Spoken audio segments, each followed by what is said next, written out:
supportrices, supporters et fans de l'OL. Bonjour à toutes, bonjour à tous, bienvenue sur ma chaîne OL. Bam pour cette nouvelle vidéo. Oh oui, il n'y a pas besoin de suivre les mouches.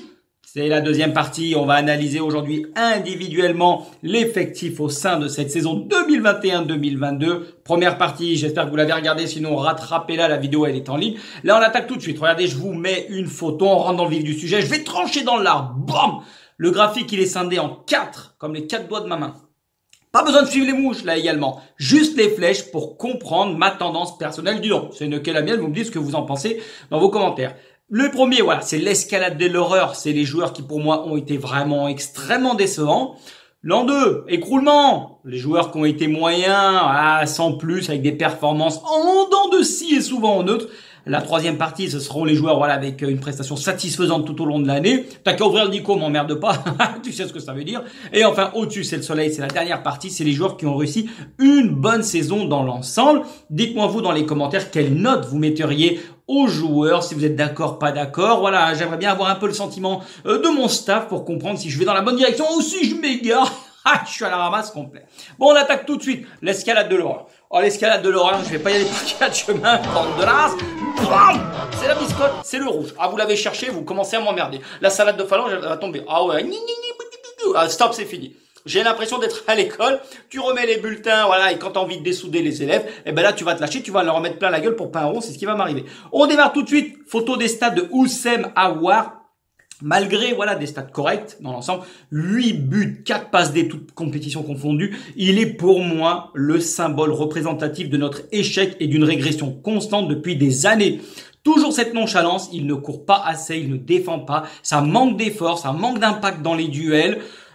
On se répète depuis des années, on va pas se mentir, les gones, mais voilà, le manque d'effort, il est là, c'est indéniable, mais le constat est le même. On ne sent pas cette capacité ni cette envie de se faire violence, bien qu'on lui ait quand même fait confiance tout au long de l'année. Il a fait 46 matchs. Techniquement, oui, il a du ballon, mais ça ne suffit plus. Voilà, et un départ maintenant semble inéluctable et c'est mieux pour tout le monde afin qu'il puisse, voilà, se relancer personnellement, mais surtout qu'il voit, voilà, toutes les carences qu'il a et qu'il faudra gommer pour prétendre à un club vraiment meilleur que l'OL. Sinon, mon gars, tu franchiras jamais le cap. Ce sera que le cap ferré, je peux te le dire.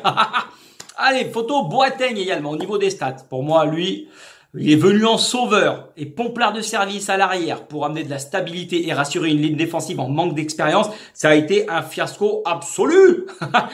Le mec n'a jamais fini un match. Il a 75 ans, on dirait, il est toujours en train de fumer des tiges, il est central, mais c'est incroyable à ce niveau de... Il est toujours en train de se faire masser les mollets, le mec, mais c'est pas possible. Bam, bam, lent, emprunté, il a pris l'eau et c'est la symbolique de l'erreur de recrutement à ce poste depuis des années. 8 jaunes en 27 matchs, c'est très bien, Dieu bénisse. Il y en a eu quelques bons, il y a eu des passes D, il y a eu vraiment des bonnes intentions sur certains matchs, mais c'est vraiment trop peu. Et on comprend pourquoi le Bayern lui a dit, allez, prends une part de gâteau et ça dégage, pourquoi il n'est pas conservé et surtout, il ne jouait plus depuis quelques temps. Voilà pourquoi, Boateng, merci, au revoir. Denayer, voilà, Jason, très déçu par ta saison également. T'as quand même mis 3 buts, mais aucune sérénité ou entente avec Boateng, alors que sur le papier, les deux loustiques, ça formait une charnière qui était quand même intéressante, mais Kezako, ça sentait la naphtaline, et ça a fini par sentir la merguez et le sapin. Irrégulier, pas rassurant, loin d'être le leader qui se dégageait et qui s'est dessiné tout seul, qui a même porté le brassard à un moment donné de son arrivée. S'est blessé à Bordeaux, on l'a plus jamais revu surtout, c'est ça qui a fait mal. En refusant de prolonger, tu repartiras comme t'es arrivé, une main devant, l'autre derrière, bien évidemment. Et surtout, c'est un joueur, encore une fois, qui va partir libre, sur lequel on va se faire zéro pognon. L'oseille a été dépensé, mais on va rien récupérer du tout. Donc c'est dommage parce qu'il avait une bonne cote sur le marché, mais voilà, qu'est-ce que tu veux, c'est une belle quenelle, mais enfin, il n'y a rien d'autre à dire. Au niveau de l'escalade de l'horreur, je mettrai également Léonidas Dubois, le porte-drapeau de notre saison calamiteuse. Tout un symbole pour celui qui a été nommé juste à moindre pitre, j'ai envie de te dire. L'erreur monumentale de Peter Alaoui, c'est de le mettre capitaine. Ok, il est combatif. Malgré, voilà, les sifflets, il a toujours mouillé le maillot, il a respecté notre blason, on peut pas lui enlever ça, mais par contre, ça s'arrête là. Techniquement, c'est très limité. Une passe décisive en 28 matchs, et derrière, le mec se permet de mettre le doigt devant la bouche pour dire au public, fermez-la, fermez les claques merde. c'est incroyable. Tu te demandes, voilà, il charrie le public, il tente d'apporter offensivement, mais il est rattrapé par son déchet habituel. Je répète, mais dans le foot moderne, on a énormément besoin des apports, des latéraux pour participer aux actions, contourner les blocs, surtout quand c'est bien regroupé bas dans les derniers mètres et avec une densité monstre dans l'axe. Léonidas, tu n'as pas progressé techniquement depuis que tu es arrivé. J'ai l'impression que tu as même régressé dans tous les compartiments du jeu. Pour aider le collectif et se montrer décisif, il n'y a plus personne. Donc, capitaine qui s'est fait chier dessus par Boateng ouvertement à Rennes. Il s'est fait déclasser par le Dolce Gusto, un gon qui monte en puissance. C'est tout un symbole. Et défensivement, tu es débordé en 1 contre 1. Donc, c'est vraiment une saison à oublier. De toute façon, je pense que tu vas faire tes bagages. Et pas mal de supporters vont vouloir t'accompagner jusqu'à la gare. Ou EasyJet, Terminal B, comme vous voulez. Tino Rossi également, écroulement. Alors lui, escalade de l'horreur. Tino Rossi, c'est 5 titularisations, 20 matchs en tout. Un pauvre but, c'est l'égalisation à Lens. Et après, portée disparue et loin de l'époque de la KTM. Ah, la Kadewere, le Toko et le Magic Memphis, il n'y a plus personne. On retiendra seulement ton carton rouge cette saison à Nice qui a précipité en partie notre chute libre sur ce match. Un manque de confiance flagrant et tu mettais plus un pied devant l'autre. Il a eu des problèmes personnels qui ont déteint sur son niveau, je peux le comprendre, mais ça n'excuse pas tout comme dirait l'autre. Bon, on va passer à la partie 2. Vous me dites ce que vous en pensez, si vous êtes d'accord pour ces joueurs-là. À l'écroulement. Écroulement, je vais être sympa. Bam, c'est le jaune, ni plus ni moins. Da Silva, on commence par lui. Alors évidemment, je fais assez rapide parce qu'il y a quand même une vingtaine de joueurs à analyser. J'ai pas envie de passer 20 piges. Vous m'emmerdez. De toute façon, je fais ce que je veux. Da Silva, c'est un joueur aguerri. Je vous mets les stats comme d'habitude en parallèle. C'est pas un poète dans l'âme. Il a plutôt un esprit combatif, conquérant. Sa première saison au niveau de l'OL, de nos schoolers, elle est assez mitigée. 22 matchs qu'il a joué, mais surtout vers la fin, il a été un titulaire régulier parce que Boateng, les Jason, il y avait plus personne demandé. Tout le monde était blessé. Il y en a plein qui tenaient la route. Les Guibols, c'était en vrac. Dans la rotation, ça sert ce mec de joueur parce que c'est une excellente mentalité. Pour notre collectif, tu as besoin, on y reviendra aussi à un autre joueur dans ce cas-là en deuxième partie, mais c'est pas le joueur qui va mettre son ego en avant, c'est pas l'assurance touriste non plus. Sa saison, elle est moyenne mais correcte, mais je trouve que dans l'ensemble, on va dire c'est l'écroulement, mais ni plus ni moins. Diomandé, le seul joueur qui a touché le cuir face à l'OM avant le Crystalline Gate. Dis donc, tu m'as vu venir, hein. 15 matchs joués cette saison, il est blessé depuis le mois de décembre, en plus c'était pendant ce match-là, mais moi je pense que voilà, c'est le Diakaby 2.0, grand, costaud, puissant, mais tu te fais dans ton froc quand il a le ballon au niveau relance. Ah franchement, c'est pas, t'as peur. Il avait une belle carte à jouer avec toutes ses absences, toutes ses blessures et surtout le niveau de chacun, mais pour moi il a des lacunes balle au pied qui sont rédhibitoires à ce niveau. J'espère me tromper, mais je pense que c'est pas un joueur sur lequel on va pouvoir compter en titulaire l'année prochaine, sauf s'il montre vraiment d'énormes progrès. Mais là avec la blessure, le retard qu'il a pris, quand on voit le Jack Costello Lukeba qui lui est passé devant, je pense que ça sera un joueur de rotation ni plus ni moins. Palmito, début de saison vraiment bon et prometteur avec un apport dans le couloir qui a été vraiment intéressant. Tu sentais la combativité, l'envie de se relancer chez nous, surtout qu'il venait d'être champion d'Europe avec l'Italie, faut pas l'oublier. Puis, une fois que la saison a démarré, il a très bien démarré, mais plus la saison avançait, moins les résultats étaient bons. Et à partir de janvier, il a voulu retourner au pays, rentrer à Chelsea, parce qu'en plus, je crois que c'est leur latéral gauche, j'ai oublié son nom, qui s'était blessé, il s'est fait les croisés, donc il voulait le rapatrier. L'OL a dit non, il a lâché mentalement. Méconnaissable sur le terrain, il se traînait, il se faisait chier comme un rat mort, nom de Dieu, merde. Il prenait l'eau dans son couloir, c'était le bouillon, des erreurs individuelles, un marquage trop laxiste, trop éloigné, ayant amené des buts. Il nous a fait une grosse eau. Oh, le con, il nous a fait une grosse eau. On attendait bien plus de lui sur la durée. 4 bons mois, merci, au revoir, c'était terminé. Bon, on passe à Romain Fèvre. Il est arrivé sur les chapeaux de roue. Il a montré de l'envie, un profil qui manquait beaucoup sur les ailes. 5 mois corrects. On va pas se mentir. Ouais, moi, je mets dans l'écroulement, mais voilà, ça a été correct. Mais il a montré surtout ses limites en Europe. Sur les 2 confrontations, Porto et West Ham, aller-retour. Là, on sent qu'il a du ballon, mais à un moment donné, il y a un plafond qu'il n'a pas pu dépasser. Il n'a pas du tout existé lors de ces matchs. Il a montré ses limites du moment. Mais c'est normal, il vient d'arriver, le temps de prendre ses marques, de prendre conscience que c'est un nouveau club, un nouveau repère, un nouvel environnement. L'an prochain, je pense qu'on pourra compter sur lui. J.R.A. Difficile de dire quoi que ce soit sur un joueur. Il revient de 2 terribles blessures aux 2 genoux. Il s'est fait les croiser, donc il faudra du temps pour qu'il s'en remette. Mais je pense que voilà, c'est un plaisir de le revoir parce qu'il y a eu plus d'1 an et demi sans titularisation. C'est l'année prochaine qu'il aura du temps de jeu. Donc wait and see. Je peux rien dire sur ce mec. On l'a pas vu du tout, mais ce qui est normal. Chicless, joueur fougueux, jeune chien fou, mais qui tarde vraiment à exploser au plus haut niveau. Et cette saison, c'est encore pareil avant sa blessure au mois de février à Monaco. Je me répète, depuis 2020 qu'il a débuté, techniquement, c'est bon, mais c'est pas un soccer 5 le foot à 11. Merde! Manque de maturité dans ton jeu, trop perso, que tu tentes des dribbles impossibles et à la perte du ballon, ça marche. Ce n'est pas la bonne mentalité que tu affiches. Donc, espérons que cette blessure t'ait fait grandir pour te montrer voilà que c'est en bossant qu'on y arrive à ce haut niveau, car des joueurs de ton profil, on en a vraiment pas beaucoup. C'est un remplaçant plutôt qu'un titulaire pour l'instant, mais un remplaçant qui rentre, qui doit dynamiter, qui doit apporter, mais pour l'instant, c'est trop tendre pour en faire un titulaire. Je mets également le Tanguy, il est parti il y a 3 ans. C'est toujours le même quand il est revenu. Joueur techniquement monstrueux, capable de perforer, casser les lignes, balle au pied ou par des passes, mais à côté de cela, nonchalant, langage corporel, affreux. Tu demandes ce qu'il a glandé pendant 3 ans dans le championnat le plus relevé qui est la Première Ligue. Son prêt, il aura été à l'image de notre saison, que de belles promesses, mais walou derrière. Il n'aura jamais su combler le départ de Bruno G. Bon, on y reviendra un peu plus tard. Paul Hersbeck, je vais faire simple. Hormis Monaco où il a fait un bon match et des bons arrêts, vous m'appellerez quand il en fera un de nouveau. Dis donc, on passe à la merguez directement. Le couteau suisse qui a dépanné de partout cette saison, mais elle restera dans l'ensemble moyenne.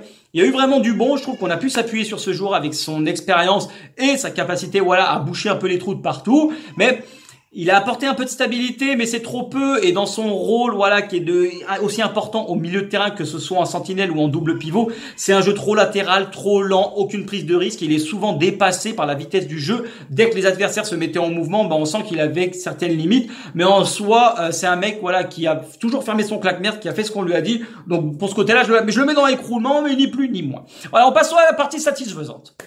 Barcola, peu vu, c'est sûr, mais on sent qu'il a du ballon, il a un avenir et on va s'appuyer sur lui dès l'année prochaine car c'est un garçon généreux, bosseur et à l'écoute. Sa première titularisation à l'OM, elle s'est mal passée, il est passé au travers, mais c'est pas grave.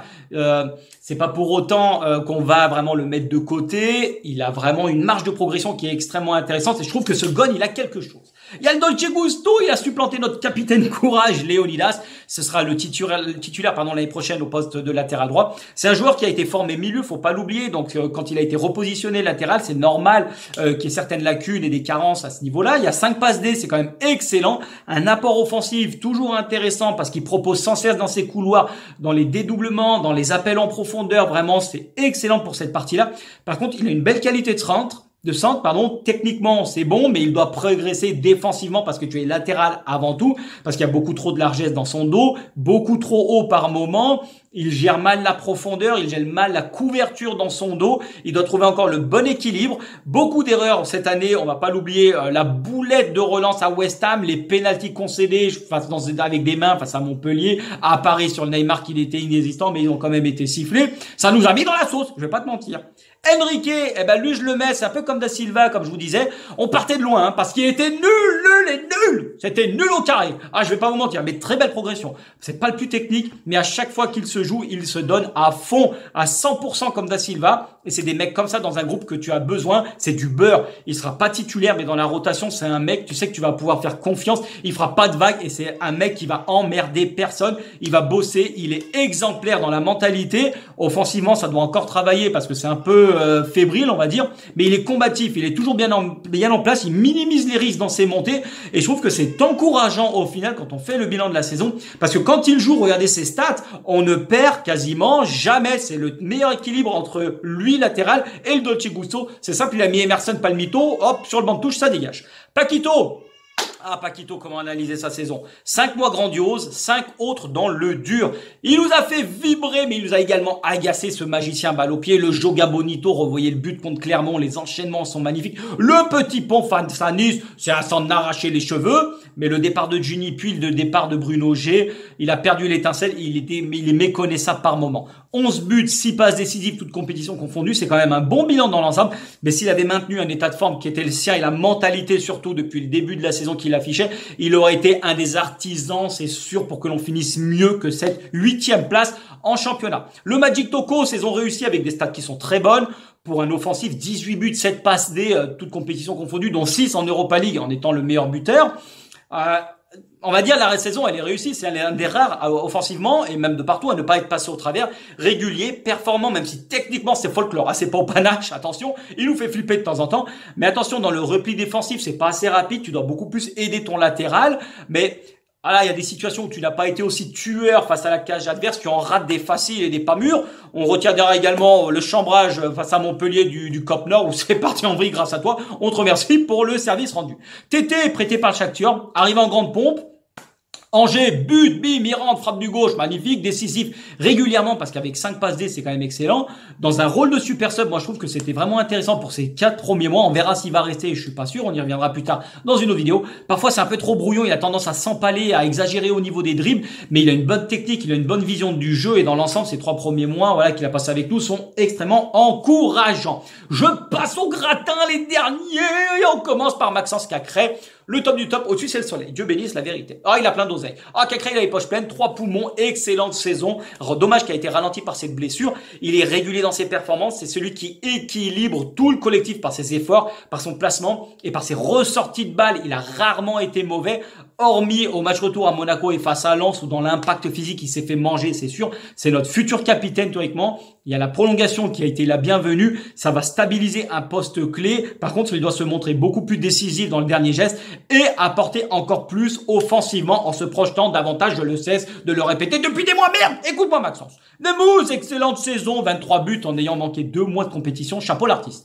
Il a été très souvent maladroit. C'est le genre de joueur, tu sais pas comment analyser. Il vendange, il met pas un pied devant l'autre, il ne pèse pas assez pour permettre au collectif de s'appuyer sur lui. C'est compliqué, mais dans l'ensemble, c'est excellent. Qu'est-ce que tu veux dire? On peut pas critiquer un mec qui finit 2e, 3e meilleur buteur de France et qui t'a sauvé sur la dernière partie de saison, même s'il y avait plus rien à jouer. Mais quand il va, tout va. Depuis qu'il a été capi-chef de notre équipe, il a pris la pleine mesure de son rôle et il enfilait des buts comme des perles. En mode renard des surfaces, il excelle. C'est un mec de surface, c'est pas un mec, voilà, qui... C'est comme ça, qu'est-ce que tu veux, il est brouillon, mais au moins il fait ce qu'il peut avec ce qu'il a et je trouve que c'est excellent. Il doit encore progresser dans pas mal de compartiments, mais sa saison, elle est bonne. Donc imaginez s'il avait été meilleur dans la finition, qu'est-ce que ce serait. Anto Lopez, l'autre extrémité, je l'avais dit dans ma dernière vidéo, c'est simple, quand les deux extrémités vont, tout vont. Sans Anto Lopez... je peux vous dire, les gars, sans ces deux-là, l'addition, elle aurait été encore plus corsée. Un des gardiens les plus sollicités du championnat, tu te demandes si c'est normal quand on est l'Olympique Lyonnais, mais c'est ainsi, parce que collectivement, on n'a pas été bon du tout. Lui, il a été régulier tout au long de la saison et on doit lui tirer un grand coup de chapeau pour ne pas avoir fini chibré quand on voit le placement de toute l'équipe défensivement. Je peux vous dire qu'il aurait pu péter une pile bien avant. La possible venue d'Onana, elle a dû le rebooster parce qu'il a affiché un niveau de performance qui était très haut, malgré voilà quelques boulettes à Saint-Etienne, je pense le carton rouge qui lui a valu quelques approximations également par la suite sur certains matchs parce que voilà, on a toujours le bashing Lopez, il sort comme un bœuf, il fracasse tout le monde, donc du coup il s'est un peu retenu, mais il est incritiquable cette saison, il y a rien à dire. Jack Costello, c'est le dernier, la bonne pioche, la découverte, le Big Sam Umtiti 2.0. On dirait qu'il a 15 ans d'expérience, le mec, tellement il est bon et il a éclaboussé de son talent notre saison. Il a relégué tout le monde sur le banc à juste titre parce qu'il a été excellent d'un bout à l'autre, sans tortiller du fion, penché droit. La maturité, elle est impressionnante à ce niveau pour un joueur si jeune. Vraiment, c'est un mec discret, pas un mot plus haut que l'autre. Il est là, c'est sur le terrain qu'il a gagné sa place, c'est pas en ouvrant son claque-merde. Je peux vous dire, les relances, c'est un guerrier, les relances sont bonnes. J'apprécie vraiment les gauchers à la relance. Vous savez vraiment ce que j'apprécie et c'est ça. Hormis son dernier match, il s'est écroulé sur le dernier match, penalty à Clermont, il a été complètement à la rue, mais la saison elle est magnifique et ça récompense un garçon qui est charmant et avec la mentalité, s'il la maintient aussi bien au niveau du travail que des efforts, et ben il est voué à une très belle carrière qu'il continue ainsi. Voilà, conclusion les gones. Au niveau des bons joueurs, des satisfactions, c'est que des purgones, pardon. Au niveau des quenelles, c'est majoritairement les joueurs qui sont arrivés au dernier mercato et Big Shaq, il approuve tout ceci d'où il est.